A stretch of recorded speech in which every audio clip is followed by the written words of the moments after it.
galerinha! Estamos aqui de novo, naquela quinta-feira marota, aquela quinta-feira chuvosa aqui na cidade de Porto Alegre, a capital dos gaúchos e das gaúchas. Estou aqui, eu, o professor Emerson Fragoso, e nós vamos tocar esse nosso podcast, o SubraCast, o podcast que é apoiado, patrocinado, financiado pelo Instituto Sul Brasileiro de Cursos e Qualificações. Então, se você quer realmente nos ajudar, além de escutar este podcast, compre os cursos online do Subra, faça as nossas especializações e nos ajude a manter este programa no ar. Fala, Emerson, como é que está o dia de hoje, quinta-feira? Conta para nós. Boa tarde, galera. Boa tarde, professor André. Uma quinta clássica nossa aqui, chuvosa, início de inverno no sul. Primeira massa de ar polar prevista para chegar nesse final de semana. As máximas não passam de 25 graus hoje. Hoje não passam de 25. Qual é a mínima prevista aí, Emerson? Vai começar. Aqui para Porto Alegre a mínima prevista é 17, por enquanto. 17 graus, não precisa se preocupar, pessoal, aqui no sul. 17 graus, a gente tá de regata, bermudinha, calção, chinela de dedo. Tomando caipira. Tomando caipirinha na varanda, né? Aquele botãozinho do chuveiro nem mudou ainda para a estação inverno, ainda tá no verão, tá tudo certo. Aqui começa a ficar frio mesmo depois abaixo dos 5 graus, mais ou menos, que a gente puxa um lençolzinho para começar a dormir mais agasalhado, para não pegar tanta friagem. E aí, professor? E hoje, nessa quinta chuvosa, acho que tem um assunto legal para a gente falar, que é sobre o mercado de trabalho. Vamos falar sobre mercado de trabalho. Essa é a pauta de hoje, porque agora nós vamos começar a organizar melhor esses podcasts, os SubraCasts, e nós vamos fazer as pautas, nós vamos estudar para vir falar para vocês aqui algumas bobagens, porque bobagens estudadas são muito mais legais do que bobagens não estudadas. Então nós vamos falar hoje sobre mercado de trabalho. Você que é profissional de educação física, você que é profissional da nutrição, profissional da medicina, fisioterapia, enfermagem, enfim, qualquer área que você se encontre, você deve ter em sua mente, a sua cabeça, a preocupação. Onde será que eu vou trabalhar? Como é que está o mercado de trabalho? Como é que está a preparação dos profissionais da área, das respectivas áreas aí que estão saindo no mercado? Será que eu tenho que me preocupar? Será que as pessoas estão muito avançadas, pouco avançadas? O que você acha disso, Emerson Fragoso? O Emerson, que é personal training, treinador, que anda pelas academias de Porto Alegre, da grande Porto Alegre. O que você tem visto no mercado fitness, do ponto de vista de mercado de trabalho, encaixe do profissional no mercado de trabalho? Interessante perguntar isso, porque do ponto de vista de oportunidades de mercado, com certeza ampliou bastante. Agora, quando a gente vai falar de qualidade, eu poderia dizer que existe uma relação inversamente proporcional. Nos meus últimos 10 anos, eu tive a experiência de ser gestor de academias e eu pude ver bastante coisas no mercado boas, de desenvolvimento pessoal, desenvolvimento profissional, muito mais na linha comercial do que na linha técnica, mas também pude observar práticas nada republicanas que as academias fazem para poder sobreviver e poder se tornarem competitivas, né? Então, hoje em dia, o mercado de trabalho está muito bom para quem é estudante, bastante ruim para quem é formado. E sempre vai aparecer alguém dizer, não é bem assim, eu trabalho na academia X, bababá. Desculpe, meu amigo, você é a exceção que confirma a regra. Não é a realidade da maioria das academias. Nós sabemos o que está acontecendo por aí. Tu foste gestor, né, de 2, 3 academias nos últimos 5 anos, mais ou menos aí. 10 anos, hein? Nos últimos 10 anos. Nesses últimos 10 anos que tu trabalhou, passou por essas academias, tu teve que fazer seleção, né? Seleção de pessoas, teve que conviver com pessoas dentro dessas academias. E como é que... Porque assim, você pega 10 anos, é uma linha de tempo interessante, né? Você consegue fazer, quem sabe, uma observação longitudinal do ponto de vista científico, se nós pudéssemos colocar assim, e você passou por no mínimo três locais. Três locais que te deram parâmetros de diferentes níveis. Academias mais de bairro, academias mais centrais, academias de maior poder aquisitivo e assim por diante. Como é que era feita a seleção desses profissionais e como que foi a mudança do perfil desses profissionais ao longo do tempo. Mas no início dessa linha do tempo, a seleção ainda era feita pelo meio mais tradicional, que é a divulgação em empresas de estágio, como o CIE, a RH Estágios e outras que existem. Eram divulgadas vagas, os candidatos apareciam para as entrevistas e também divulgação nas próprias universidades. Tá, mas isso do ponto de vista de estágio, mas e os profissionais mesmo? Os profissionais, geralmente, os anúncios também eram feitos em, acredite se quiser, nos classificados do jornal, ainda nessa época. Isso só mostra que faz bastante tempo. Hoje em dia, a gente faz as publicações disso em Instagram, Facebook. Né? Antigamente, você contratava linhas. Você comprava determinado número de linhas para fazer no classificado. E o de domingo era mais caro que o da quinta-feira. Da quinta-feira, os classificados. Os profissionais, muitos vinham de contratação por indicações. Assim, geralmente, quando havia seleção, havia as indicações dos profissionais. Tá? Para formados, geralmente, a gente fazia uma espécie de provinha para selecionar o pessoal, né? Com o mínimo de conhecimento técnico. Assim. Essa época era mais interessante. No segundo período, a segunda academia que eu passei já começou a dar mais problema. Aí já pega a épocas de Facebook, já, né? E começam a aparecer os profissionais para as entrevistas cada vez menos capacitados, não só nas habilidades técnicas, como também nas habilidades de atendimento. Assim. Até para recursos pessoais, né? Recursos pessoais. O cara não sabe se apresentar na questão de... Eu vou citar um caso de uma pessoa que apareceu de boné, aba reta. No boné estava escrito em inglês a seguinte frase: se não me paga, cala a boca. Interessante. E era uma pessoa que tinha uma vivência de futebol, então tinha uma linguagem muito do futebol, falava muitas gírias, a comunicação com ele, a cada 5 palavras, 3 eram gírias, e era uma pessoa que não tinha muita habilidade para tratar com talvez o tipo de público que a gente precisava lá, que era público mais de terceira idade. Não era bem, talvez o perfil dele fosse realmente para trabalhar com futebol. Né, que era onde era o métier dele, assim.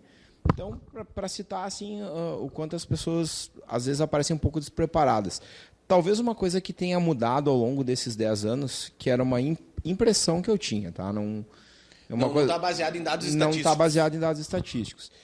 Eu tinha uma impressão que antigamente acontecia de aparecer muitos candidatos na musculação para trabalhar em academias, na verdade, especialmente na área de musculação, pessoas que elas eram de outros esportes e não conseguiam se empregar nos outros esportes. Grande maioria do futebol, né? O futebol o nicho futebol não emprega muito. Não emprega muito. Então, o pessoal fica desempregado e aí onde é que sempre está precisando de gente para trabalhar? Na academia. A academia tem de montão e aí o pessoal vem trabalhar na academia. Então, não estão muito familiarizados com o linguajar da academia, dificilmente entendem alguma coisa de treino, porque fizeram a cadeira de musculação, lá de treinamento de força na faculdade e não entendem muito da necessidade dos clientes ou da parte pedagógica do treino. Então, isso era um pouco complicado. Hoje em dia está bem diferente. O pessoal já entra na educação física por gostar da academia. Né? É diferente do tempo que nós entramos na graduação. Geralmente, a gente vinha de algum esporte, procurava educação física ou gostava da educação física escolar. Hoje em dia, é o praticante de academia que quer se tornar um personal trainer, quer seguir aquela vida ali que ele gosta, que ele admira, que ele gosta de treinar. E procura, então esse profissional já está diferente hoje, ele já chega um cara que já se interessa por treinamento, se interessa por hipertrofia, por emagrecimento, só que aí às vezes as habilidades pedagógicas também ficam de lado, né? Essas duas coisas são bem difíceis, porque hoje em dia, com a propagação dos coaches por aí, o pessoal está muito focado na parte de comportamento, mas também não está entendendo a parte de ensino do treinamento. Né? Se fala muito hoje na andragogia, porque a gente não trabalha com crianças, então não teria uma parte pedagógica e sim uma parte andragógica. Ok, mas as ferramentas pedagógicas ainda têm que estar presentes no treinamento. As pessoas têm que aprender a treinar. E eu tive uma disciplina que era educação de adultos na faculdade. Então nós tínhamos lá a educação pedagogia, né? Tinha a parte de educação para crianças, e nós tínhamos uma disciplina que era educação de adultos, que era uma abordagem completamente diferente. E eu lembro claramente do professor. O professor era um chileno. e ele dava todas as dicas assim, evitar fazer brincadeiras, trabalhar com os diminutivos, os encurtamentos das palavras. Por quê? Porque eram pessoas que já estavam num nível maior de maturidade intelectual e muitas vezes isso podia se tornar um prejuízo para você como sendo visto como profissional, né?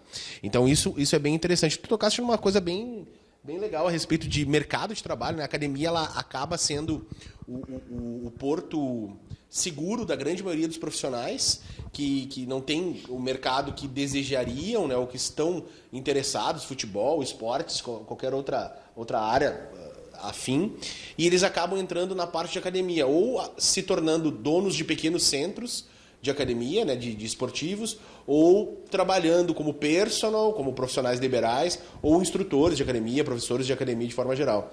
Mas, no Brasil, a grande maioria dos profissionais de educação física que estão saindo formados, eles são oriundos da licenciatura. E o mercado que talvez mais absorva é o mercado do bacharelado.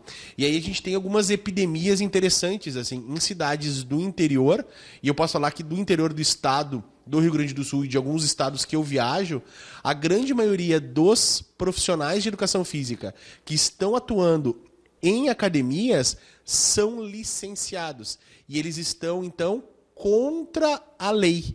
Porque a lei ela reserva a participação, a atuação do profissional de educação física na academia, nos centros esportivos, envolvendo treinamento, saúde, para profissionais graduados em bacharelado, né? Então isso é bem complicado porque acaba afetando o nível de fiscalização também disso, né? E dentro dessa pegada de fiscalização, também eu acredito que a educação no Brasil, a educação geral, tá? No Brasil, ela tem uma tendência muito grande de não ser fiscalizada, né? Você tem uma quantidade bem grande de instituições, instituições públicas são bem menos do que instituições particulares no Brasil. Eu vou trazer os números daqui a pouco para a gente. Mas a qualidade desse ensino, ele está sendo mais ou menos, se eu pudesse usar uma palavra assim, se deteriorando, ele está derretendo ao longo dos anos. Até pela questão da comercialização do ensino de forma geral, por a grande maioria dessas instituições serem instituições privadas e que precisam de sustento, precisam de mensalidades sendo pagas, acaba se inchando muito as instituições, aquelas que se preocupam com estrutura física acabam pecando na questão da estrutura pedagógica, na estrutura técnica dos profissionais. Hoje a gente tem uma grande tendência dessas instituições privadas, particulares, terem maior contratação de mestres do que doutores. Isso muitas vezes não é garantia, tá, de qualidade, mas, a grosso modo, mestres têm menos experiência com ciência, de forma geral, claro, salve as devidas exceções, aí, não é uma regra geral, do que doutores. Doutores têm essa maior capacidade crítica científica, apesar de terem os doutores aí que deixam a desejar bastante em vários aspectos, e é complicado. A gente pode até falar um pouquinho sobre a formação desses profissionais também. Mas dentro dessa expectativa da universidade, nós entendemos que existe um controle de gastos, onde você contrata mais especialistas, mestres, menos doutores, você investe em estrutura física, ótimas salas de aula, ótimos projetores, cadeiras para sentar, mesas todas para escrever, mas você não tem uma qualidade de ensino chegando a essas pessoas, esses sujeitos. Então, o sistema educacional no mundo, de forma geral, ele vai mal. E é assim no mundo todo. A gente tem uma tendência meio que natural de acusar o país que a gente vive, né? Se nós a gente conhece, obviamente, o país que a gente vive. E a gente acha que o resto do mundo sempre vai ser melhor.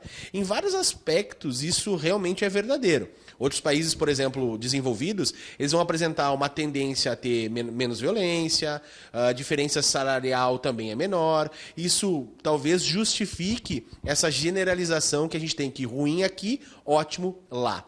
Mas parece que no quesito profissional, competente, o mundo ainda está mais equilibrado, mais equiparado.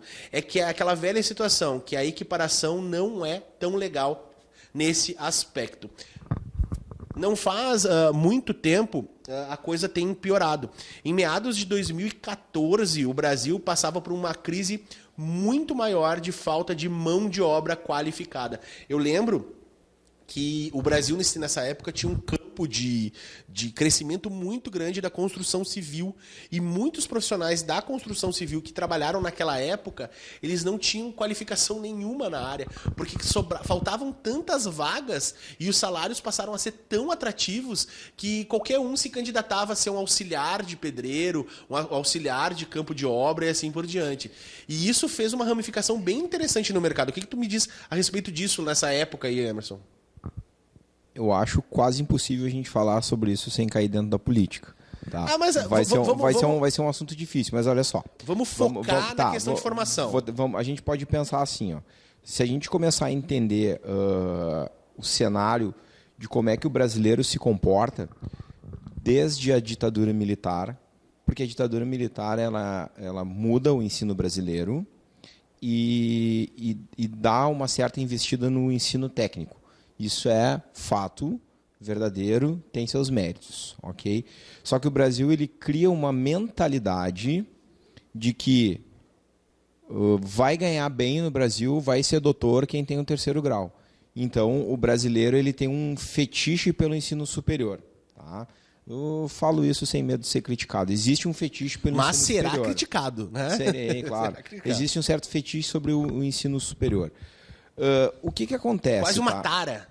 Quase uma tara. Existe uma tara, por quê? Porque, com certeza, todas as pessoas querem ser bem remuneradas. Elas associam a questão do ensino superior a ser bem remunerado. Exato. Né? Você estar teoricamente bem qualificado com o diploma, você irá receber mais. Inclusive, e qual é um dos ditados que a gente mais ouvia dos pais, quando os pais diziam para a gente estudar? A caneta é mais leve que a pá. Eu usei essa semana isso, eu acho. O que acontece?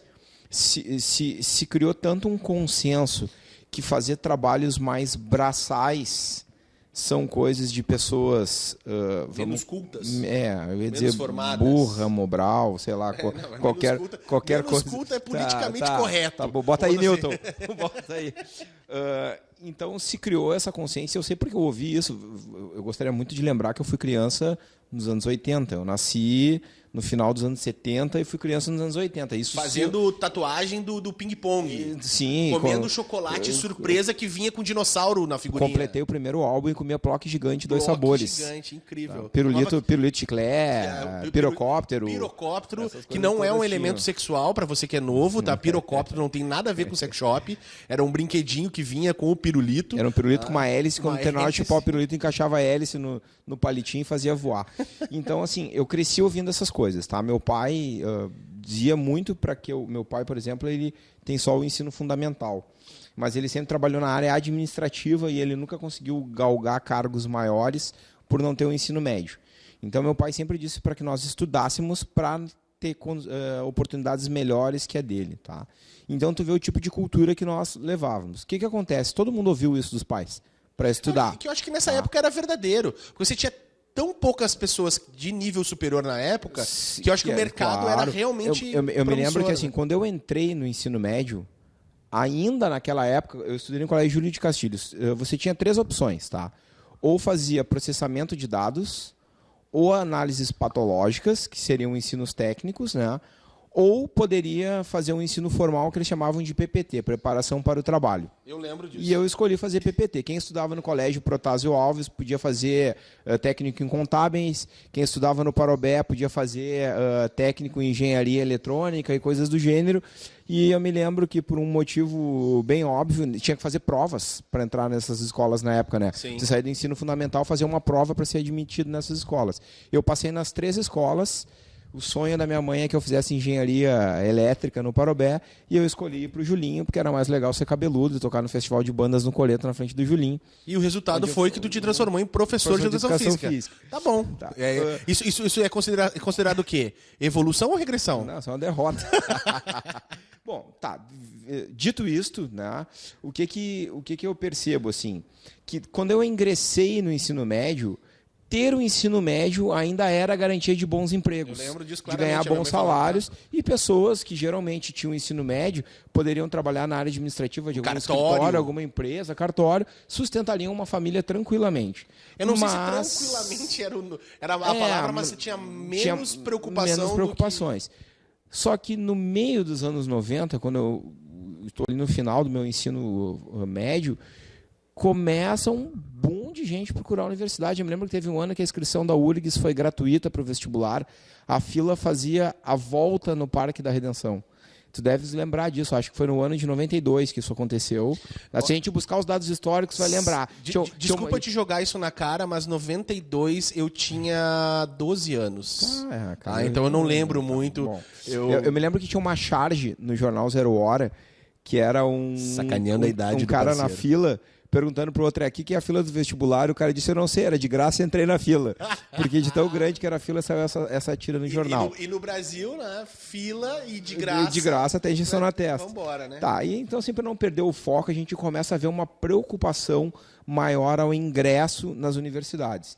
E eu me lembro que eu estudei em escola pública e desde meu ensino fundamental, os professores praticavam conosco questões que eles comentavam que haviam caído nos vestibulares. Então, já existia uma preocupação dos nossos professores com o nosso ingresso no ensino superior. Então, isso vinha lá da base, já se preocupar em entrar no ensino superior. O objetivo todo do primeiro e segundo grau era preparação para ter acesso ao ensino superior. Inclusive, nessa época, surgiu muito aquilo que chamávamos de cursinhos preparatórios, né? Cursinho pré-vestibular, então, pré-vestibular, que tinha festas e muito, que eram gigantescos, eventos. Os cursinhos foram gigantes em Porto Alegre. Mauá, Universitário, Bicho, Unificado, foram gigantescos, né? Depois que começou a surgir cursinhos menores, especialista só em medicina, começou a haver umas divisões, né? Eu acho que eu fiz o Mauá já agora, depois de adulto, eu fiz no penúltimo ano antes do Mauá quebrar. Eu acho que hoje em dia só o universitário continua grande, que tem um cursinho grande ainda. É que hoje, com o advento de ferramentas como a internet e a questão do Enem, né, as pessoas têm muito acesso à informação via web. Hoje, talvez os canais de educação voltados para o Enem são os que mais cresçam no mercado educacional, no YouTube, por exemplo. Existem aulas ótimas no YouTube. Sem dúvida. Eu, particularmente, às vezes assisto aulas de biólogos, assim, altamente qualificados. Para olhar os conceitos que a gente estuda de bioquímica. A gente está muito acostumado a olhar pelo olhar do profissional de educação física ou de nutrição. Então, às vezes, eu gosto de olhar as aulas para ver o olhar do biólogo, como é que ele trata aquela matéria, né? Não, aulas excelentes, tem canais ótimos, tem acho que o professor Jubilu. Tem o Jubilu, que é muito engraçado. O canal dele é sensacional, muito bom. Eu acho que ele é pioneiro nessa coisa desses canais aí. Eu tenho certeza que ele é. A última vez que eu entrei... O Mairo Vergara é um cara que tem um canal de inglês. Vou fazer um merchandising pros caras, mas o cara é sensacional. O cara tem um canal muito bom. Tem um canal. O Mairo Vergara, ele é um dos... Vamos botar assim, um das meninas dos olhos do Érico Rocha. Ele foi olha, não ser o único, porque o Érico Rocha acho que também fez um lançamento onde ele fez um 8 em 7. 8 em 7, se eu não me engano, me foge a memória, é vender mais do que 10 milhões de reais em 7 dias. Cara, então ele é um dos fenômenos de marketing. O canal do cara é muito bom. Bom, assim, a gente está um pouco prolixo na conversa, mas... Tá, resumindo, mas o podcast aqui, o SubraCast, que é uma ferramenta de comunicação desses que vos falam, que levam a sua opinião, a sua maneira de pensar.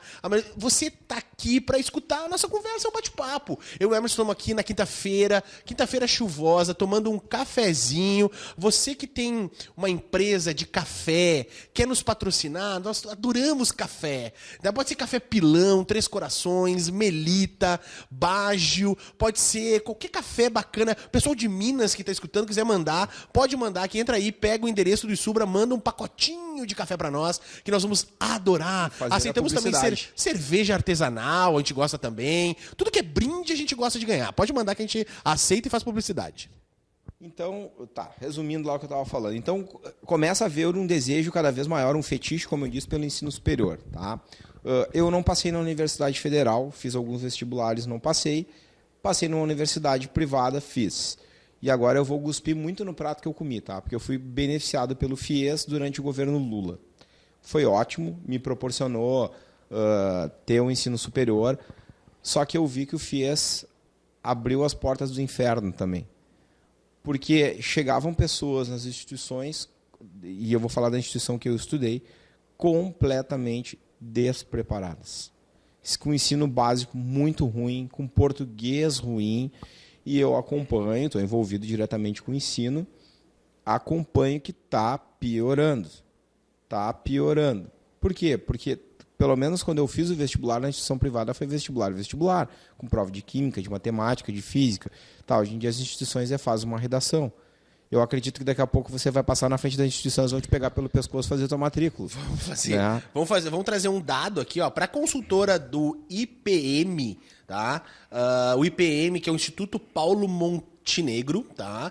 E pela organização Ação Educativa, mais de 38% dos estudantes de ensino superior não dominam habilidades básicas de leitura e escrita, o que endossa perfeitamente essa tua percepção aí que já se arrasta. Aí, você está com quantos anos já de ingresso na instituição de faculdade? Você entrou que ano? Entrei em 2004, entrei velho já. 2004 você entrou, então. Desde quando eu troquei de profissão. Desde 2004 nós temos, então, aí essa percepção e provavelmente isso seja também anterior. Mas quando tu fala a respeito de FIES, cara, eu tento não entender que o problema tenha sido o FIES. Não, é que não foi. E talvez não tenha sido também a questão da entrada, mas a questão da formação. É quase mais ou menos como pague para entrar e deveria ser estude para sair, né? Poderia. Aquele muitos não sairiam. Não sairiam, exatamente. É que, esse seria o papel ético da instituição de ensino. É que por que tu associa essas coisas ao FIES, tá? Eu tenho plena consciência do descenso da qualidade do ensino público e fui aluno de escola pública. Quando eu estudei o meu ensino médio no Júlio de Castilhos, eu não preciso dizer que ao ingressar no primeiro ano ainda era um sistema de bimestres, não era trimestres, né? Eu estudei bimestres também. Eram 4 bimestres.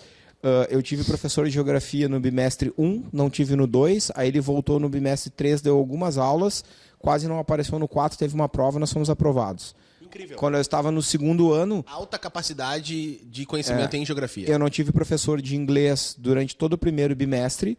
O de história nos abandonou a turma no primeiro bimestre porque ele passou para diretor. E aí só no terceiro bimestre apareceu um professor. Literatura eu quase não tive aula. Então, assim, dentro dessas condições, quando eu fui fazer o meu primeiro vestibular, eu não gosto da disciplina literatura, mas a minha sorte é que eu já tinha lido todos os Dom Casmurro, o Guarani, porque eu tinha hábito de ler na biblioteca do colégio, então eu conhecia os livros, então foi assim a minha salvação, assim. Mas tive um ensino muito, muito ruim no meu ensino médio. E aí por que eu associo com o FIES? Porque o perfil das pessoas que estavam lá usufruindo do FIES naquela bolha que eu vivi, não eram alunos que tinham vindo da Escola Rosário, do Anchieta, que tinham feito cursinho pré-vestibular. Sei lá, o cara tinha vindo, sei lá, de que biboca, que não sabia fazer uma regra de 3 e que estava lá fazendo faculdade. E aí eu tinha que ver que as provas... E eu vou fazer uma meia-culpa, eu fui mal em algumas provas também e também reclamei junto a professores sobre como eram colocadas as questões. Também tive... Eu não sou um aluno exemplar, eu sou um aluno mediano, mas tinha colegas que... se o professor pudesse assim, dizer para ele a questão está ali, olha, teria dito. Então, isso é ruim. Assim. Esses dias eu brinquei, eu tenho ainda contato com uma ex-professora da graduação, que a gente se fala por rede social, e ela publica na rede dela uns vídeos de gente executando uns exercícios absurdos, assim, e ela faz uma brincadeira lá com esses vídeos e a gente costuma alimentar ela. A gente marca ela em vídeos, manda para ela postar, e geralmente ela até bota lá um oferecimento de fulano de tal. E eu estava numa dessas academias que eu era gestor, e tinha uma menina que foi colega, nós não temos amizade, né, trabalhando de personal e passando um desses exercícios absurdos. E eu falei para o professor assim, tu vê, né, filhos de mesmos pais às vezes têm comportamentos diferentes, né? Mas isso é uma questão bem interessante. Eu que sou professor universitário e estou diretamente ligado à questão do ensino e à passagem da informação teórica, prática, etc. Muitas vezes você ter o modelo atual de ensino, ele não é favorável para que as coisas aconteçam de maneira equilibrada. Quando você vai para uma sala de aula com 30, 40 alunos, muitas vezes você vai fazer o ensino para uma média dessas pessoas. Você não vai fazer um ensino que complemente ou contemple todos aqueles 40 que estão ali dentro. Você vai ter, desses 40, um percentual que é muito melhor do que a média. Você vai ter um percentual que é muito pior do que a média e a grande maioria que faz lá acompanha a nossa curva de Gauss. Ou aquela coisa do um desvio para menos, um desvio para mais, você tem a grande maioria das pessoas ali. Então, muitas vezes a gente faz um ensino do mediano para o menor. E não faz do mediano para o maior, muitas vezes. Isso também é bem complicado. E quando você escolhe um desses percentuais para você fazer o ensino, você tem que entender que existem graus de entendimento. Às vezes você profere uma frase e ela parece que entra de maneira completamente diferente nas orelhas, né? Então você fala A é igual a tal e as pessoas interpretam uma equação completamente diferente dentro daquele contexto. Porque a interpretação talvez seja um dos grandes problemas da falha educacional. Eu lembro claramente na quarta ou quinta série, a professora de português dando textos para nós interpretarmos o que significava, a moral da história, todas aquelas coisas. E essa interpretação, me parece que ela não foi bem conduzida. E isso me recorda algumas vezes, quando você vai em cinema, você assiste um filme, e geralmente filmes eles têm uma mensagem direta, e uma mensagem indireta. Existe uma mensagem que está intrínseca ali, que você vai depender muito da interpretação de quem está assistindo, do telespectador. E muitas vezes filmes que trazem uma mensagem muito forte, que ela não é tão explícita, são filmes que são muito criticados pela grande maioria da população. Por quê? Porque a grande maioria da população vai diretamente ao encontro desses dados de 38% de pessoas que são analfabetas, do ponto de vista de leitura, de escrita e também de interpretação, seja de coisas simples, novela, filme, dia a dia, até mesmo de decisões políticas, decisões jurídicas, tomada de decisões pessoais e assim por diante. E talvez um dos grandes reflexos da falta de cultura interpretativa geral seja o problema econômico que nós estamos vivendo hoje. E aí vem todo esse arrasto que nós comentamos até agora. Se você que está escutando acredita que você vai ter sucesso profissional porque você tem um diploma emitido por instituição pública, particular, ou seja lá qual for, você acha que isso é alguma garantia, você está extremamente equivocado. Eu sou de instituição particular, o Emerson de instituição particular. Nós temos, obviamente, as dificuldades que cada uma das áreas e profissões nos exige, mas nós somos teoricamente bem-sucedidos. Nós não largamos a profissão. Muitos dos meus colegas, inclusive também colegas do Emerson, já não fazem mais parte da profissão educação física porque não tiveram nem a chance de se colocar de maneira adequada no mercado de trabalho. Então, uma das dicas maiores e melhores é, independente da instituição que você esteja, independente da qualidade dos professores que você tem, e que a gente entende que as instituições são precárias, nós entendemos que a grande maioria tem problemas, nós entendemos que dentro de uma grade curricular de, 3.500 horas de curso, nós vamos ter disciplinas que não são bem conduzidas, a gente entende isso, mas também a responsabilidade de formação e construção de conhecimento, ela passa por você.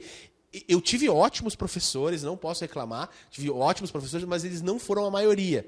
Eu tive 3, 4, talvez 5 professores na minha graduação que eu pudesse dizer assim, nossa, eu aprendi coisas com esse cara. E isso talvez tenha sido 10% daqueles que eu frequentei as aulas. Então esses 5 fizeram com que eu pensasse de maneira diferente e pudesse construir uma visão melhor para elaborar uma carreira um pouquinho mais forte. E isso mostra o exemplo do Emerson.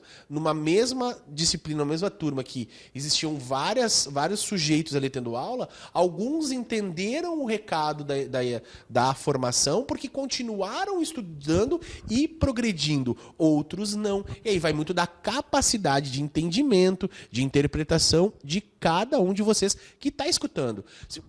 A gente tenta muitas vezes explicar algumas coisas, mas muito vem de vocês. Oportunizar a entrada na universidade é um passo.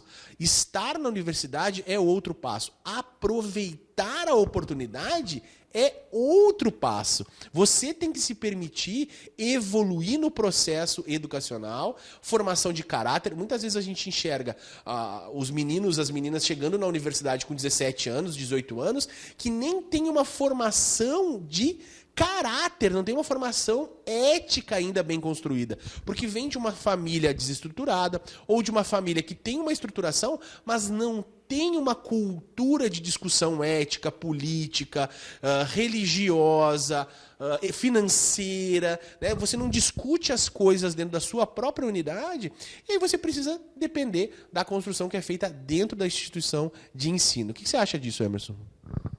Concordo contigo, isso é fato. Isso acontece. Hoje em dia também, isso é uma coisa tão difícil de discutir, ela é tão multifatorial. Se a gente vai analisar o que acontece com as famílias hoje, o pai e a mãe passam o dia trabalhando, né? Então, o período para que se tenha essa transferência de conhecimento de pai para filho, esse tipo de debate, ele é reduzido. Claro que não é desculpa, mas ele é reduzido. As crianças ou adolescentes ficam muito mais à mercê do entretenimento, tá? Na nossa época era a sessão da tarde, hoje em dia é a internet. Xuxa contra o Baixo Astral. E eu já era velho nessa época. Eu sou do Goonies. Mas, assim, o que eu tenho visto? Eu vou citar o exemplo do cara que toca guitarra comigo, tá? Ele é professor de português na rede estadual, numa escola na Restinga. Ele diz que a gurizada que assiste a aula com ele, duas coisas. Uma, se vitimiza pela situação de pobreza, ou seja, existe um certo... Um coitadismo. Um coitadismo, né? Existe um certo mimimi. E a segunda é que os interesses são totalmente em cima do entretenimento. Ele diz que ele tem dificuldades em aula porque eles usam muito o celular no YouTube. Então, hoje em dia, a gente tem muito digital influencers e blogueiros, não, youtubers. Esse é um ponto bem interessante que eu quero discutir também. Eles não estão em aula usando conteúdos que podem ser para a aula. Eles estão envolvidos com outras coisas da sua realidade fora da escola, que tem a ver com entretenimento. E agora até vou citar uma coisa interessante, né? Eu tenho assistido algumas aulas na graduação na Universidade Federal, aqui como aluno ouvinte de um professor amigo. Pedi para licença se ele me permitir assistir as aulas dele, que eu gostaria de ver um pouco a metodologia dele. E como ele tem um canal no YouTube, existe um combinado com a turma que a turma pode usar o celular para acessar as aulas ou informações pertinentes ao conteúdo em aula. E é engraçado porque eu sento no fundo da sala, próximo à porta, porque como eu estou na condição de ouvinte, se eu tiver que levantar para ir no banheiro, eu tomar água, eu não quero atrapalhar. E você fica vendo as telas. E aí eu fico ao lado de uma certa turminha que eu já percebi que é a turminha da bagunça. Tá? Sempre tem. Então é interessante que o celular em mãos é só o WhatsApp. As conversas são conversas totalmente paralelas, não tem a ver com a aula. E eu fico impressionado. Porque, um desperdício de vida, né? É um desperdício de vida, porque nunca foi tão fácil. Eu vou citar assim, eu entrei na universidade em 2004, quando eu desisti da minha carreira anterior, que era a carreira de músico, e decidi ser profissional de educação física. Eu me lembro que em 2004, gente, já era o novo milênio, já existia o Windows XP. Não, o XP não tinha ainda. Mas já tinha bastante tecnologia, já tinha celular que mandava mensagem, só não tinha smartphone. SMS. E aí eu me lembro assim, entra na faculdade, se matricula disciplina de anatomia, vou comprar um atlas de anatomia. O Sobota... Hoje deve estar uns R$800. Ele era R$800 na época, o Sobota. Era R$700 mais barato que o Sobota em 2 volumes. Aí o Nether era uns 480. Era uma fortuna. Então era assim, não o salário tinha, era 140 pila. o salário mínimo era o preço do livro. Não tinha como ter o livro. Aí alguém lá conseguiu um Nether em CD para usar no computador, um Nether interativo. Era a cópia da cópia da cópia. Ia na biblioteca reservar livros. Os livros estavam todos já locados. Se ia para a biblioteca fazer pesquisa, então às vezes encerrava o período de aula, tinha um trabalho para fazer, ia para a biblioteca, ficar pesquisando depois da aula, ou seja, tu deixava de estar em casa, de fazer as coisas em casa, porque também não era tão fácil ter internet em casa. Não tinha nem computador, né? às vezes. Tinha internet de escada em casa, né? Eu tinha computador e tinha internet de escada. Mas o ambiente de pesquisa era muito menor. Eu pesquisava exercícios, muitas vezes, num site chamado exrx.net, que é um site que existe até hoje, que ele tem GIFs dos exercícios. Não era nem vídeos, você não vê nenhum vídeo com uma explicação técnica, era GIF. Então a gente ficava na biblioteca, né? Eu ficava na biblioteca, e eu ainda tinha o hábito de fazer o seguinte: entrava as férias da graduação, eu realizava a minha matrícula, eu ia na biblioteca, pegava um livro de cada disciplina para começar a ler. Olha só, eu tinha que ir, depois eu tinha que ficar renovando pela internet o empréstimo do livro, que só podia ser renovado 3 vezes pela internet. E aí o que acontecia? Se eu quisesse continuar com ele durante as férias, eu tinha que me deslocar mais uma vez a Canoas durante as férias para renovar mais uma vez o empréstimo do livro, porque o sistema só permitia 3 vezes. Isso não existe mais hoje em dia. Tem tudo no diabo da internet. E a gurizada não aproveita. Talvez se fosse feita uma análise de desgaste do piso de áreas de dentro de uma universidade, talvez a biblioteca, o piso nunca seja necessário a troca, porque as pessoas não visitam a biblioteca.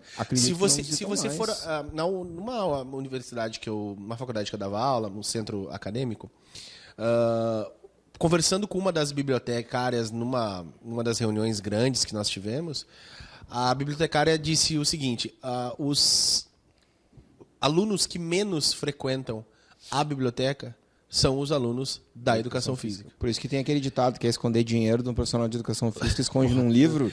Mas eu acho que isso tem se ramificado. Claro que a gente fala mais da questão da educação física por ser a área afim, mas os dados nos mostram que existe uma perda drástica, forte da qualidade de todos os profissionais de todas as áreas. Dados assim interessantes para a gente poder dar uma olhada e verificar algumas coisas. O censo educacional, que acontece de tempos em tempos, eles nos diz que, de acordo com o censo, existem 8 milhões de alunos matriculados no ensino superior, que é uma estatística que subiu em comparação a 2014 em 2,5%. Então, assim, no Brasil são ofertados 33 mil cursos de graduação em 2.364 instituições de ensino superior.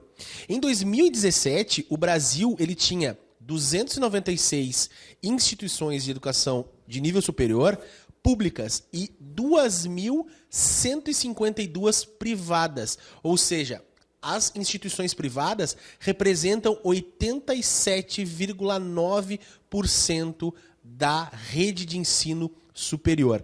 Dessas redes públicas, 41,9% são estaduais, 36,8% federais e 21,3% municipais. Ou seja, quase 3/5 das instituições federais são universidades e 36% são institutos federais de educação e centros federais de educação tecnológica.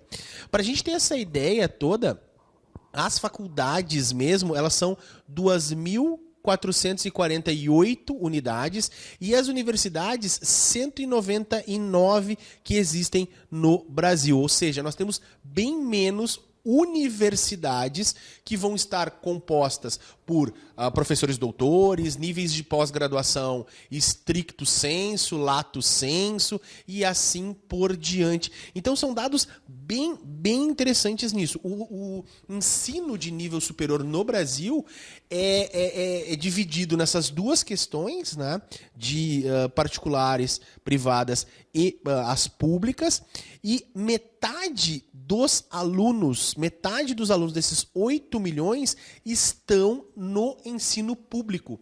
Ou seja, mais de 53% de todos os estudantes estão na rede pública, o que faz com que o mercado da instituição privada, particular, seja muito competitivo, extremamente competitivo, porque ela está dividindo a metade do mercado. A pública tem 10% da quantidade de instituições totais, e a particular tem que se dividir lá em 2.100 e poucas, brigando por 4 milhões de estudantes. E aí entra o quê? A selvageria do mercado. Qual é a selvageria do mercado? Você tem mensalidades abaixo do valor de mercado para tentar minguar as suas concorrentes, você diminui a qualidade de ensino através de contratações menos qualificadas, você contrata mais especialistas, mais mestres, menos doutores, você tem profissionais que são menos, vamos botar assim, menos problemáticos.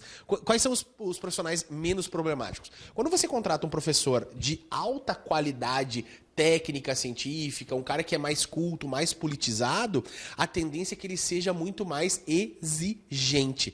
Se ele está numa instituição de ensino que tem baixa mensalidade, baixa qualidade de ensino estrutural, ensino pedagógico, toda aquela questão de economia, provavelmente ele vai ser uma pedra dentro do calçado, porque ele vai mostrar os problemas. Ele vai, teoricamente, ele vai contaminar os alunos com uma capacidade crítica maior. Então você não contrata esses caras, faz com que os professores que estão dando aula sejam muito mais passivos, e eles se tornam passivos por uma questão mercadológica, ou aceita essa situação ou fica desempregado.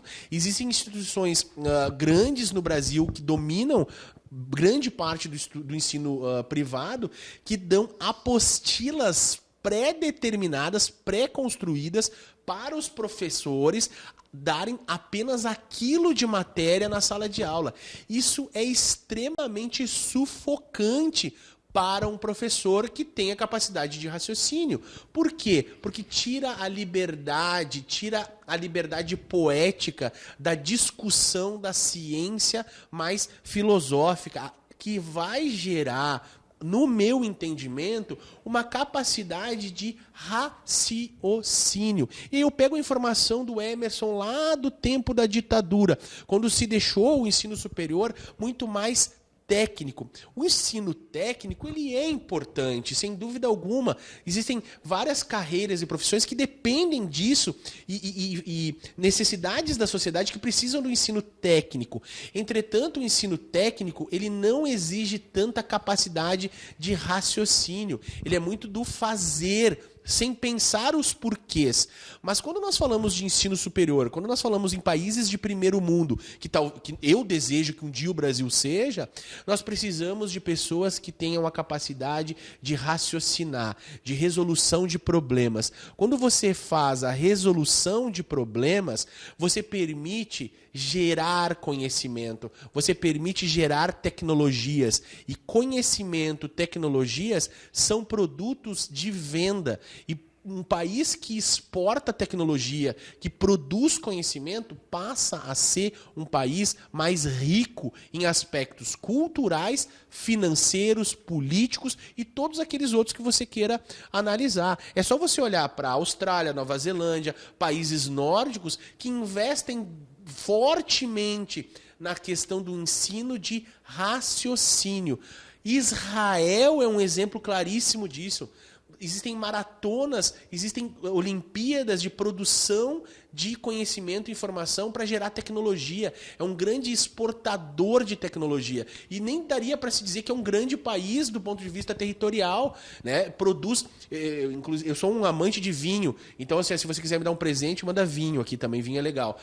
E eu comprei 2 garrafas de vinho israelenses e me espantou porque eu não sabia que era produzido vinho em Israel. E devido à tecnologia de alimentos e produção de vinho, um vinho excelente sendo produzido numa terra árida e toda uma explicação do processo.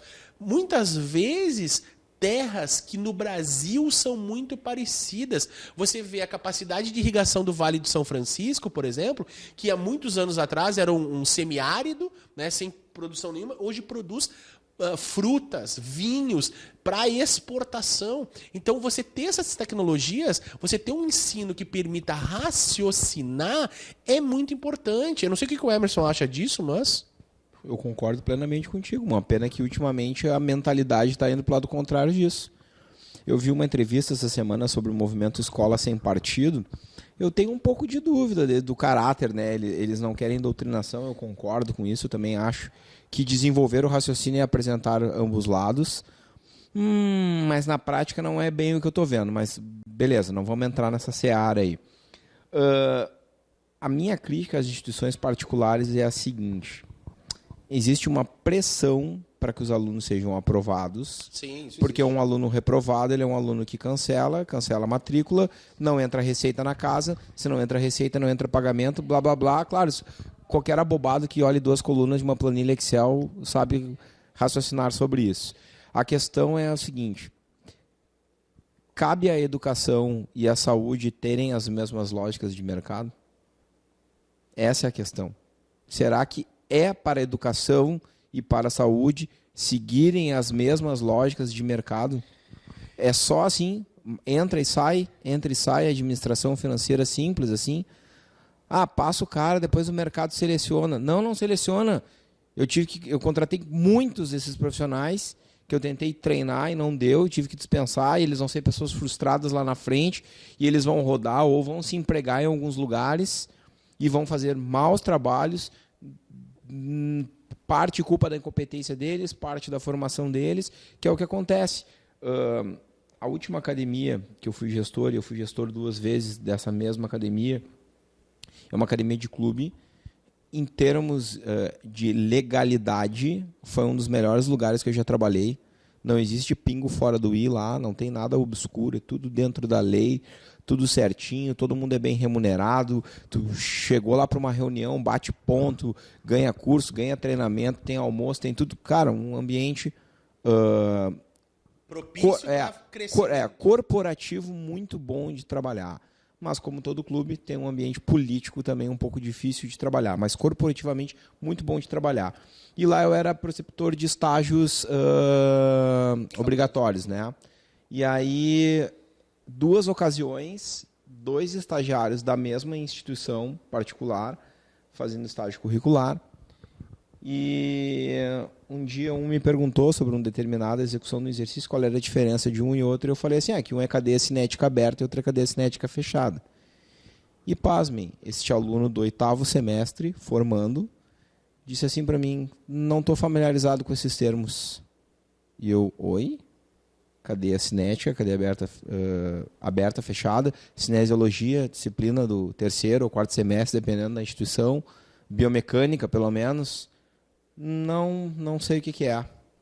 Tá bom. O outro estagiário me perguntou quando é que era conveniente trabalhar determinado método de treino lá para hipertrofia muscular, e eu falei, depende de como tu organiza o ciclo como tu organiza o teu macrociclo, onde é que tu vai botar no microciclo, no mesociclo. Ele disse assim, não estou familiarizado com esses termos. E ambos eram acadêmicos de 8º semestre, o último semestre, fazendo um estágio que era do currículo daquele semestre dessa instituição, saindo na porta, né, faltando alguns dias para serem profissionais graduados, sem saber conceitos básicos dos semestres iniciais. Um deles, por ser muito competente em outras atribuições, acabou depois sendo convidado para ser estagiário formal da instituição, se graduou e foi contratado. Quando eu voltei minha segunda passagem por essa instituição, a gente estava tentando organizar alguns planejamentos de treinamento para alunos iniciantes. E eu estava calculando os volumes de treino através daquele cálculo básico, série vezes repetições, vezes carga, quanto é que tem de volume. E eu falei assim, bah, que legal, eu nunca tinha aprendido isso, como é que faz isso? De novo, né? Como assim? Só que aí eu me lembrei uma coisa interessante. Eu também não aprendi isso na graduação. Exato.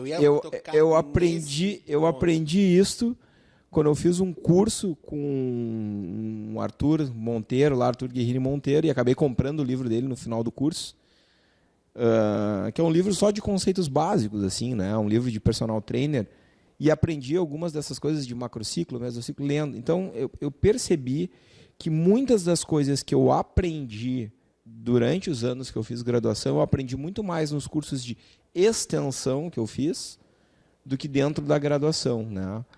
Então, olha que coisa complicada, né? A graduação não prepara bem o profissional nem para o básico.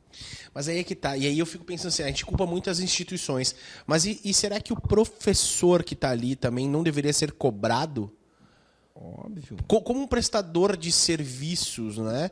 Qual é a fiscalização de que aquele professor tem realmente qualidade de estar fazendo o que ele vai? Porque, assim, dentro de um processo de mercado de trabalho, o professor também é um trabalhador, né? Sim. Então, assim como nós temos que exigir do aluno que está saindo para o mercado de trabalho e ter a qualificação, será que o professor ele tem condições em todos os campos do processo de ensino? Não estou falando apenas da questão técnica. Não é simplesmente saber sobre anatomia, saber sobre fisiologia, pedagogia, exercício, sei lá o quê, mas sim como ele está passando essa informação.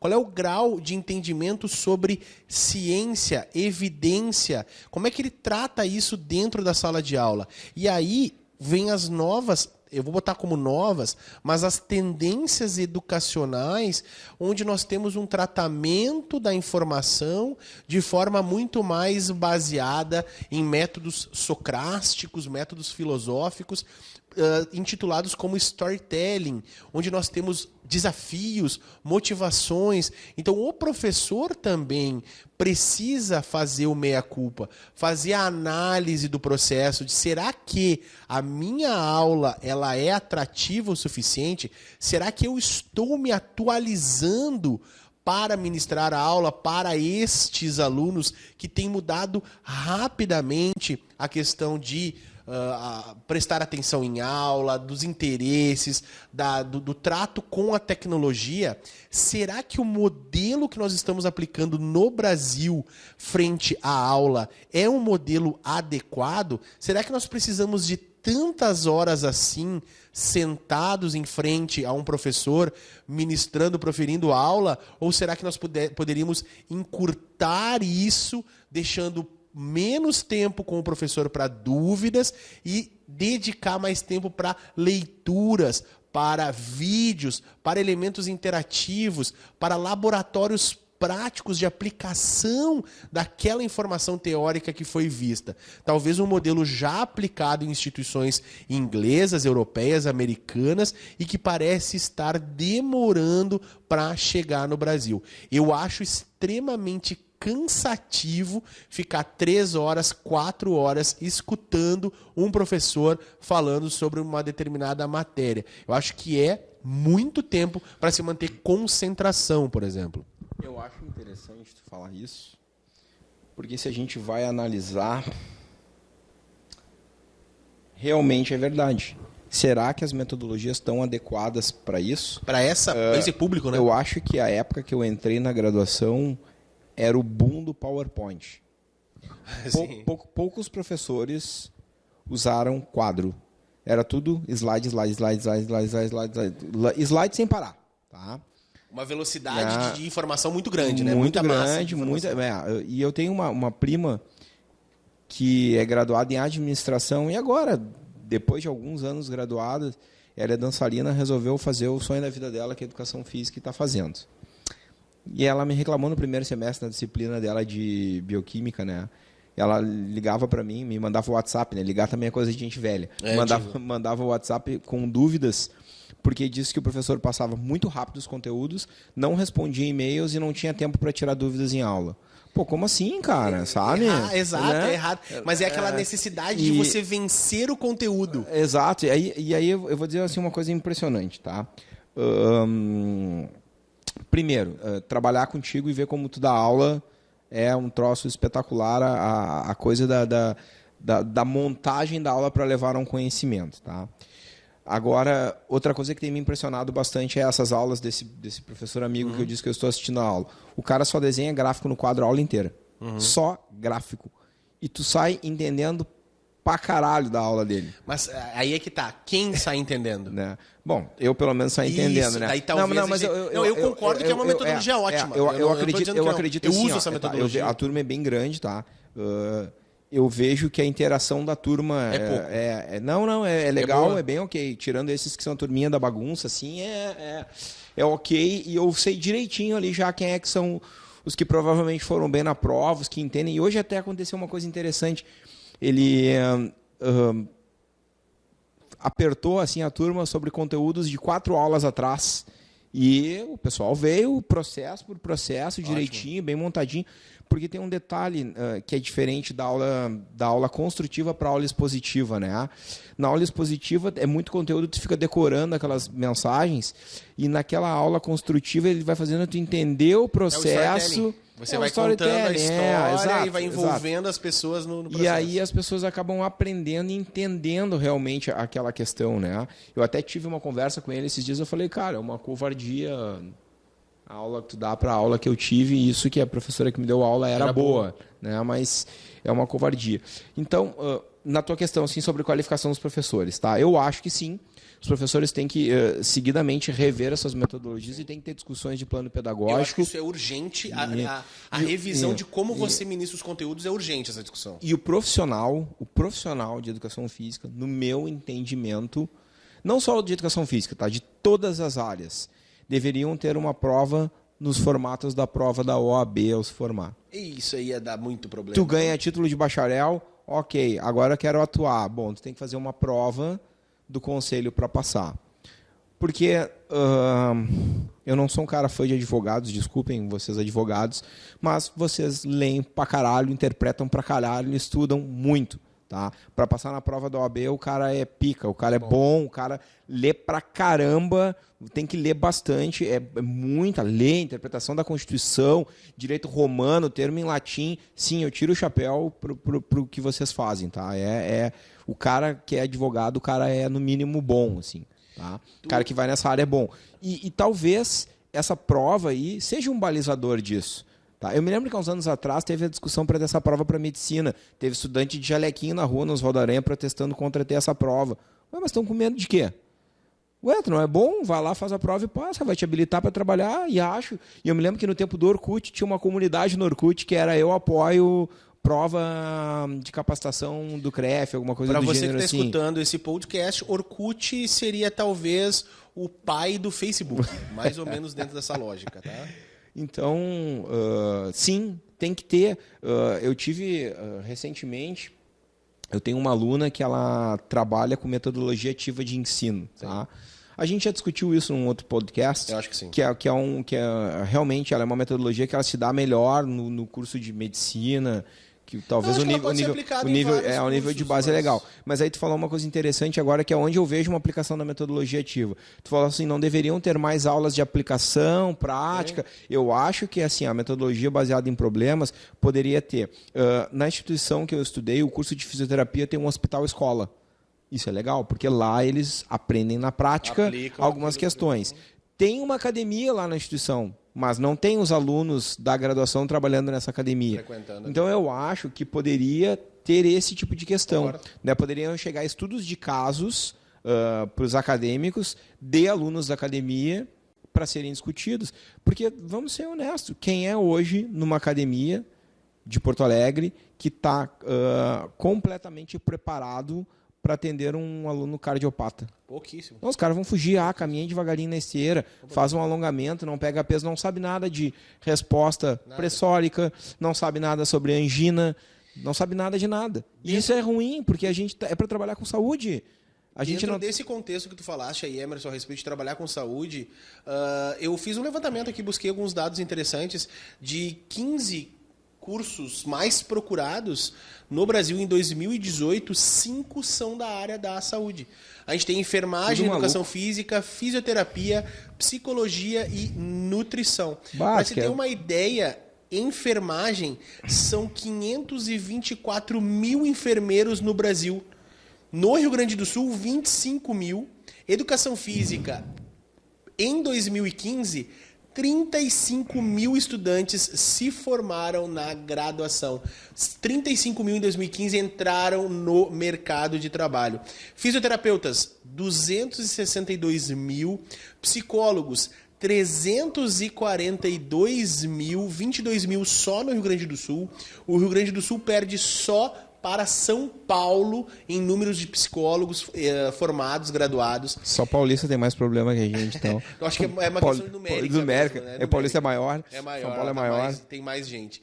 E a nutrição é o curso com menos pessoal, com menos pessoas formadas no Brasil. 81 mil nutricionistas, segundo a Asbram.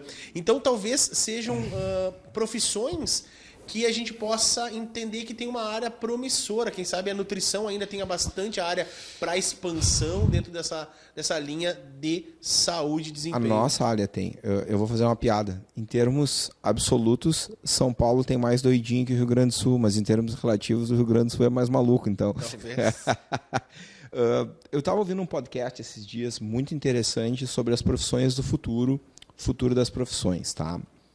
Então, com as startups, com a questão de atividades cada vez mais virtuais, está muito mudando o mercado de trabalho e, em teoria, é para a educação física ser uma das grandes profissões do futuro. Na Inglaterra... Não é teoria, é realidade. Isso já são dados que foram publicados agora. Na Inglaterra existe a necessidade, está crescendo bastante a necessidade de gente que só trabalha em casa e não faz questão de sair de casa. Uhum. Então chama serviços como o Rappi para fazer compras no supermercado e precisa de um profissional que vá atender em casa o seu programa de exercícios para justamente evitar os transtornos causados por sedentarismo e obesidade. Então, existe um campo de trabalho. Eu, por exemplo, atendo em condomínios, né? E eu não preciso dizer que nos condomínios onde eu vou, existe uma penca de personal trainers atendendo. Ou seja, existe a necessidade, existe uma demanda, mas existe a falta de qualidade do profissional, né? Então, isso é complicado. E é engraçado, né? Tu falasse na enfermagem ali como número 1, né? Eu posso opinar bastante sobre essa profissão, uma vez que a minha esposa é enfermeira. Mas me assustou esse número. Ela não precisa dizer do horror que é a... Mas André, assim, 524 mil enfermeiros é bastante. Mas olha só o IPA tinha, acho que 2, 3 anos atrás, 800 alunos matriculados só no curso de enfermagem. A Unicinos e a Fevale tem muita gente. E aí a gente pega as federais depois. Eu acho que curso particular de enfermagem, a gente tem o IPA, Fadergues, La Salle, Fevale... Ubra e Unicinos, mínimo 6 instituições. Se tu botar que cada uma tem 800 alunos, é gente pra caramba. E é engraçado que aí a gente vai pensar no campo de trabalho, existe muito menos postos de trabalho para enfermagem do que educação física. E também me espantou o contrário, a nutrição tem 81 mil só.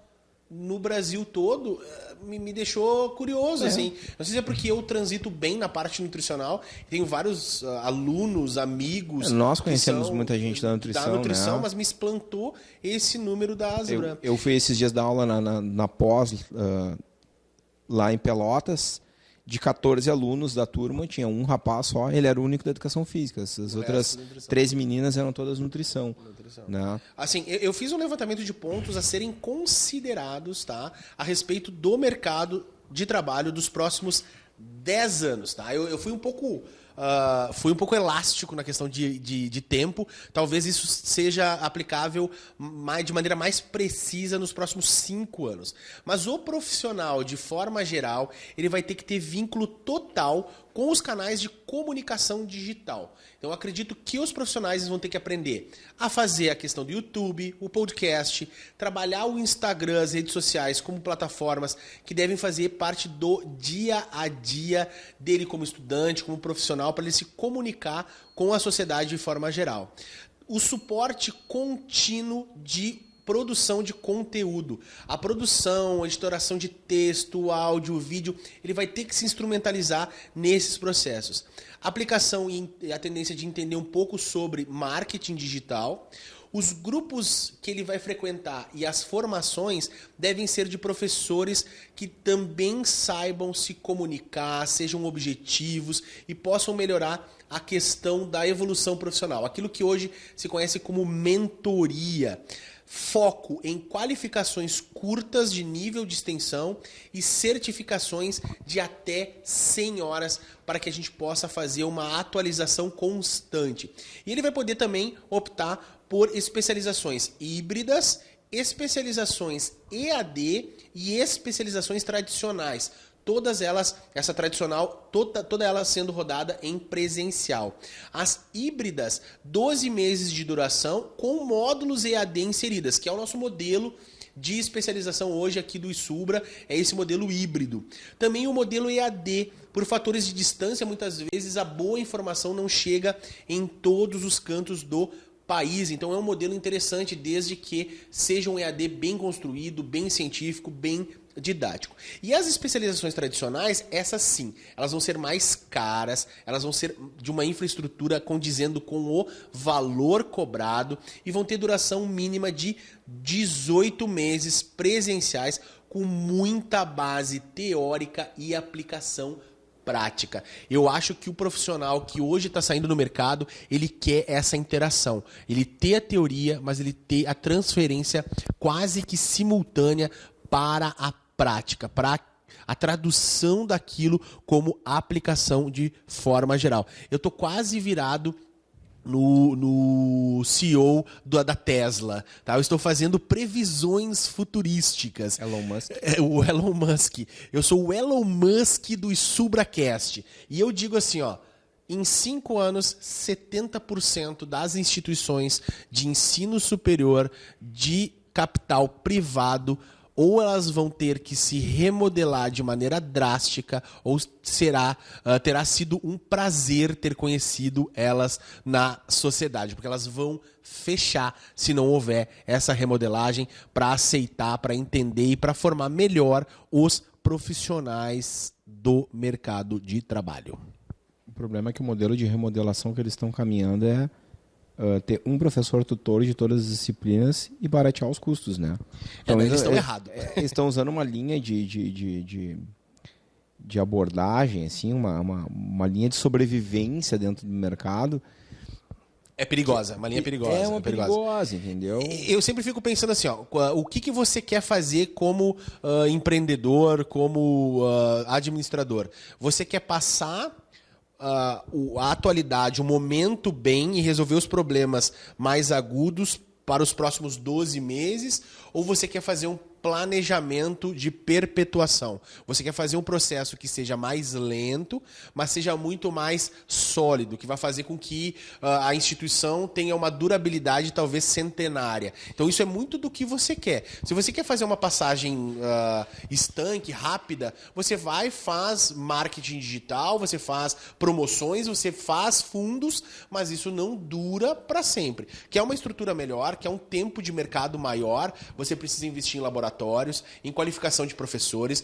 É uma planificação onde alunos se formem ali, possam ir para outras instituições para fazer especializações e sintam saudade de onde eles foram formados, que é o que não acontece hoje. A grande maioria dos profissionais, depois da graduação, tende a falar mal das instituições porque se dá conta que não foram bem preparados. Quando as instituições começarem a se dar conta de que o boca a boca, a informação de um profissional mais influenciador vai direcionar o futuro dessa instituição, ela passa a investir numa formação mais qualificada, mais sólida, porque esse profissional, quando sair no mercado de trabalho e ele vai se dar conta que ele foi bem preparado, ele vai falar bem da instituição, ele vai recomendar a instituição. Eu acho que esse é o caminho, investir em mão de obra qualificada, não só técnica, mas também de relacionamento, de técnicas novas de marketing, de pedagogia, de informação, de passagem didática das informações, e também investir em estrutura, bons laboratórios. As particulares que se derem conta que montarem um laboratório de alto padrão tecnológico, de ensino mesmo, elas vão estar em vantagem com relação às outras. Eu concordo contigo. Mas aqui eu fiquei pensando numa coisa. Eu vejo esse cenário que tu está se referindo para a enfermagem, eu vejo ele para a nutrição e eu vejo ele para a fisioterapia, porque existe um ambiente de contratação para esses profissionais que é um pouco mais exigente, que é o hospital, que é a clínica. Tá? A academia de musculação, a academia de ginástica, não. A academia, eles contratam qualquer pangaré que se dispõe a ficar ali de pé. Qualquer pangaré que tome banho. A vir fazer o plantão de sábado, que olha só, não pode, vamos ser taxativos. Não pode estagiário sozinho no plantão de final de semana. Não, de qualquer plantão, de qualquer lugar, não pode não ficar sozinho. Pode estagiário dar personal. Não, mas tem um profissional responsável. Não pode. Até porque é o seguinte, se ele estiver dando personal, ele está dando no contraturno dele. No contraturno dele, ele não trabalha como empregado da empresa. Não existe isso aí. E isso é realidade nas academias.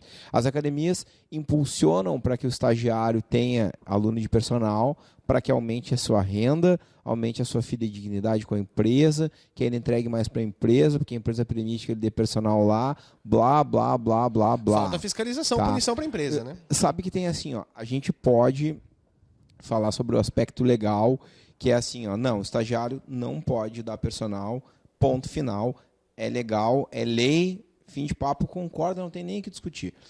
Se a gente fosse dar uma olhada pela parte técnica, eu até concordaria que um estagiário em final de curso, que daqui a pouco já fez as disciplinas mais relevantes para treinamento, né, já entenda de fisiologia, de biomecânica, de treinamento, tem as competências teóricas, né, mesmo que limitadas, mas tem as competências para atender um aluno de personal já. Até compreenderia se fosse por esse lado, tá? Agora, não é o que a gente vê. A gente vê o estagiário do primeiro, do segundo semestre, que fez anatomia, português, recreação, introdução à educação física, dando aula.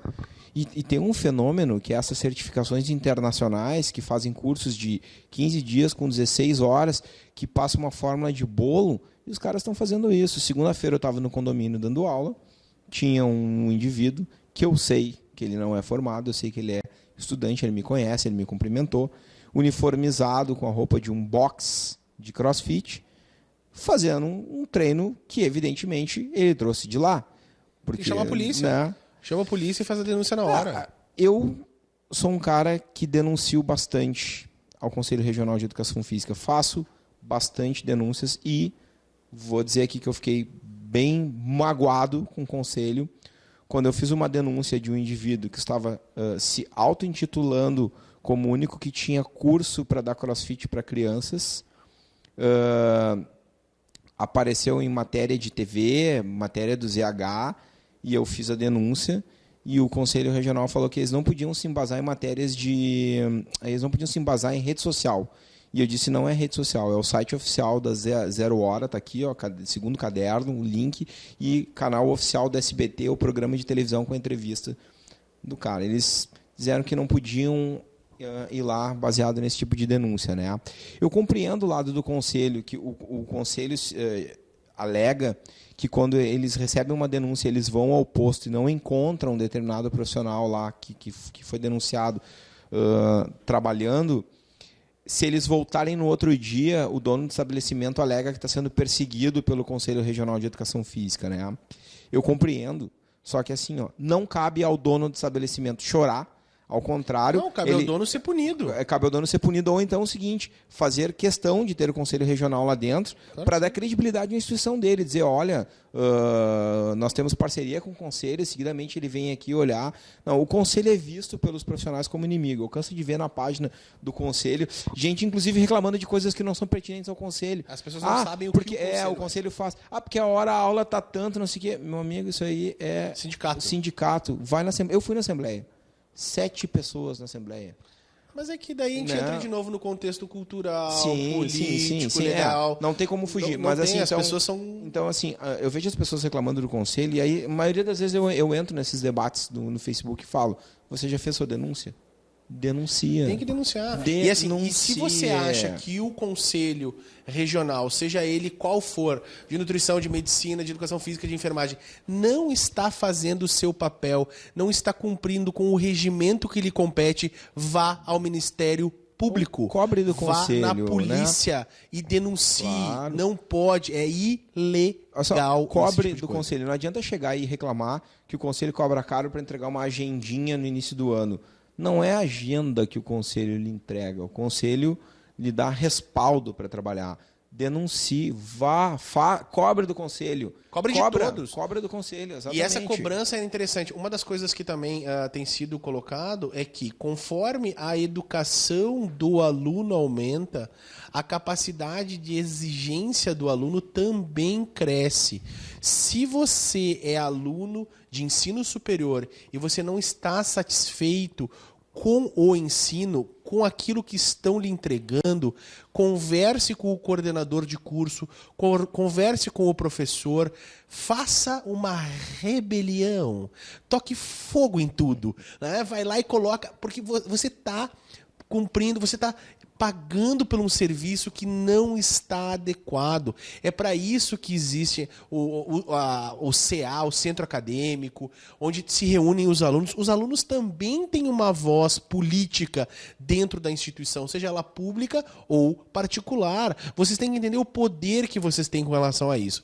Mas o que geralmente a gente vê é a mobilização contra o professor que cobra mais do aluno, que exige mais do aluno. É o chato. E o queridão, o legalzão, o que não faz cobrança nenhuma, é o paraninfo, é o homenageado. Então, os valores estão invertidos dentro do contexto de ensino de forma geral. Vamos encaminhar para o final, Emerson. Quer deixar as últimas palavritas para esse podcast, esse Subracast? Eu diria para o pessoal o seguinte, estudem, gente, sejam bons profissionais, vamos ser profissionais verdadeiros. Eu tenho uma utopia louca que um dia a educação física vai ter o mesmo respaldo frente à sociedade que o médico tem. Ninguém discute a palavra do médico. O médico fala que é tal coisa, todo mundo diz amém. Por isso que é água com limão, glutamina e gratidão. Cura. É isso aí. E a educação física deveria chegar lá. Pessoal, prestem atenção, vocês estão preocupados. Eu ganho meu dinheiro, tá com inveja, tá com isso, tá com aquilo, eu sou bem sucedido. Não é por aí a discussão, gente. Nós estávamos caminhando, aprendendo a produzir ciência, estávamos caminhando para um lado de se tornar uma profissão importante dentro da sociedade. Não sei em que momento a galera virou a curva e prefere ser apenas mais um tijolo no muro, another brick in the wall. Eu acho que a curva foi quando se democratizou, quando se produziu um monte de doutor também, a toque de caixa. Hoje a gente dobrou nos últimos anos a quantidade de doutores em todas as áreas. Existe uma desestruturação dessa questão da formação do pós-graduação. Houve uma massificação da publicação de forma geral, sem a construção adequada de uma ciência bem estruturada, bem consciente. Tem muito mestre desempregado, muito doutor aí tendo que trabalhar em empregos obviamente não menos dignos, mas que eles não têm a formação para isso, eles não foram formados, eles são muito superiores do ponto de vista técnico para estarem fazendo o que estão fazendo no mercado de trabalho hoje. Então, esse tipo de coisa a gente tem que rever de forma urgente. Não é porque está publicando, não é porque está publicado, não é porque você é doutor que você vai estar muito bem encaixada no mercado de trabalho. A evolução, a constante construção do conhecimento, você está sempre na educação continuada, é o ponto mais importante da formação de um profissional. Desculpa se você um dia achou que iria terminar a sua formação. Formação, ela nunca termina, ela vai caminhar contigo até a tua aposentadoria, e se nós formos falar sobre aposentadoria, você nunca vai ter uma, porque conforme tudo que está acontecendo aí, nada vai se concretizar como a gente achava que iria se concretizar. Beleza? Então, pessoal, muito obrigado por ter escutado o nosso ISubraCast. Nós somos apoiados pelo Instituto Sul Brasileiro de Cursos e Qualificações, onde nós temos cursos online, cursos presenciais, livros e material didático, para que vocês possam melhorar suas carreiras. Então, comprem esse material, nos ajudem a manter esse programa. Nós fizemos esse programa hoje com uma central multimídia, então você deve estar sentindo a qualidade melhorada aqui do estúdio do ISubra para a gravação do podcast. Nós também aceitamos propostas, ideias. Se você tem uma ideia de um podcast, você quer ver a gente discutir algumas coisas, nos mande, que agora nós estamos com pautas organizadas. Esse podcast já trouxe números estatísticos, mais coisas formais, a gente conversou de maneira mais sólida com vocês, beleza? Um abração aqui do Dr. André Lopes, manda um abraço aí para eles. Emerson ligando o microfone. Um abraço, galera. Até a próxima. Até mais, um abraço. Fomos!